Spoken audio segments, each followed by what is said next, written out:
Hey, it's Tim here. In today's video, I'm going to be taking you through some new features for Ask Data in 2020.1. There's two things to cover, so let's get stuck in. The first thing is a new assistance window that's now available in Ask Data. To show you this, I'm just going to go to the Explore tab here on the left-hand side, and what we need is a data source. So I'll go here to the very top and I'll filter this list to data sources. I have 7 data sources here. I'm going to choose this one for Superstore. It's got a stale data quality indicator on there. So if we click in that, you'll see the indicator just here saying it's stale data. I did this in a previous release of Tableau. Now, when we get to this list, you will see this for the first time when you log in if you're using 2021.1. But because I've already seen that notification, the only way I can bring it back up is to click on this information icon here, and it basically loads up the new assistance feature. Now, this assistance feature is targeted at 2 people, essentially users who use it every single day and admins who need to be able to make the function work really well for other users. Okay, so let's start with the help generally for using this function. If you click on this online help, it opens up a new tab that you can basically go to, and it shows you how to start to use this feature. This is useful because without the help sort of on the page, it's actually quite difficult for someone to intuitively understand some of the power hidden behind some of the queries you can ask inside of Ask Data. And you can also send them feedback. I just clicked on the feedback button here, and you can give them feedback on basically 3 types of feedback: problems, features request, and praise. So if you want to send some feedback to Tableau so they can improve this feature, this is the place to do that. Now, if I close this tab down and we bring this little assistance window back up, I'm now going to switch to showing what help they've got for data owners. So the setup guide is kind of handy. There's actually a few little things that can really help. Things like synonyms, editing what's being indexed and what's not being indexed. That's all sort of really well laid out here in this instruction manual. So again, if you're an admin and you've enabled Ask Data, this is a really good place to go in and understand how you can start to use some of the power inside of the tool to let people start asking their own questions. Okay. Now, another nice feature is that you might want to know what questions people are asking and how often this is being used. So the usage analytics lets you see that. And specifically for Tableau Online customers, this is a really good place to go because you don't have access to the full extent of the Postgres database. So this is probably the only place you'll ever see this information. So on my Tableau Online instance, I'm the only one who's actually used this particular data set, and you can see the top fields that I'm normally sort of asking questions about. So this is actually handy because you can start to sort of build a metadata sort of understanding of what metrics are people most interested in, and can we put those metrics into a standardized data source that people can work with across the business, or can we build in some aggregations into that data source that people have ready to go, so when they can ask questions, you're not having to sort of ask complex questions to get to the final answer. Okay, and then very last thing, you can see the questions that have been asking and the number of resulting visualizations. So essentially, what you can see here is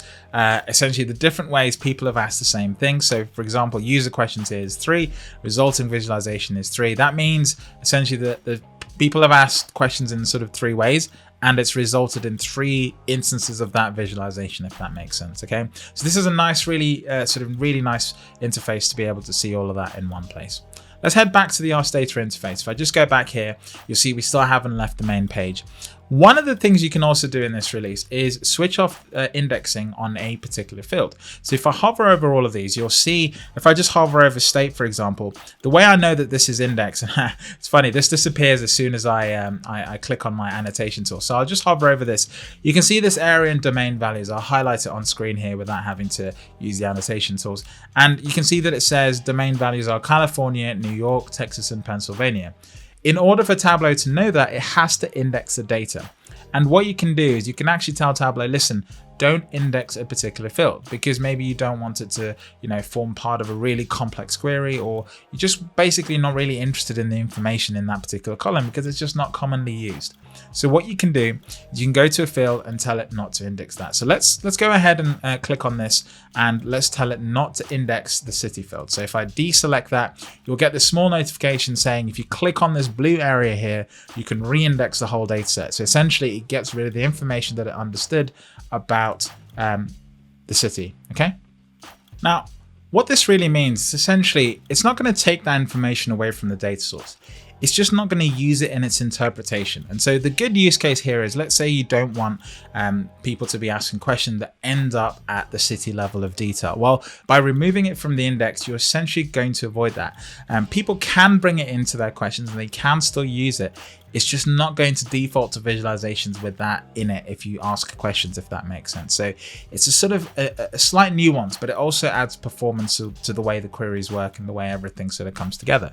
So if I go ahead and click on this blue space here, you'll see that it goes away and reindexes that. And the way I know that is if I just grab this arrow, you can see this little progress bar here moving from left to right. That is a real-time sort of indexing capability. Okay. Now, if you're on a Tableau server on premise in your organization, then that might take a bit longer. This is on Tableau Online, so it's almost instant. Now that we've removed that from the index, we're going to go here and close this tab. And you can see here that I can still ask a basic question. For example, what city had the largest sales? Okay.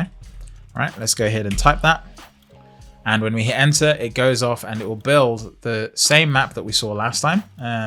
I think it will do that. Let's give it a sec. And you see it'll build exactly the same map as last time.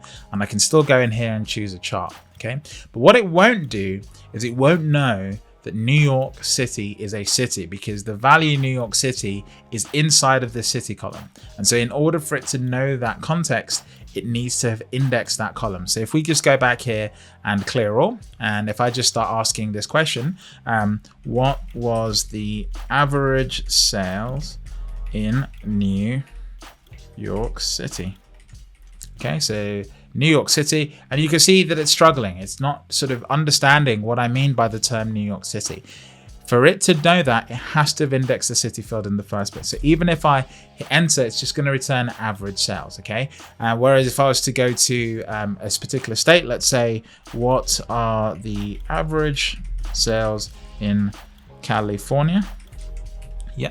And I was to hit enter, you can see here that it understands state to California, okay? And in this particular case, what it's doing is it's combining the first question with the second question, right? So if I hit enter, it's going to tack that question on to the particular thing I did. Actually, what I wanted to do is to clear this and ask that question again, this time in a unique way. So what is the average sales in California?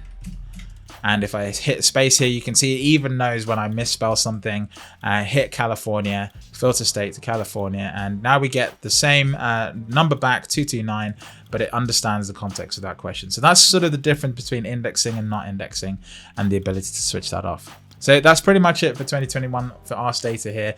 If you've enjoyed the video, you know what to do. Hit subscribe, like, share. Check out the other videos in this playlist about the new features. And of course, keep tuning in as we continue to make more videos about functions and everything to do with Tableau. Catch you in the next one.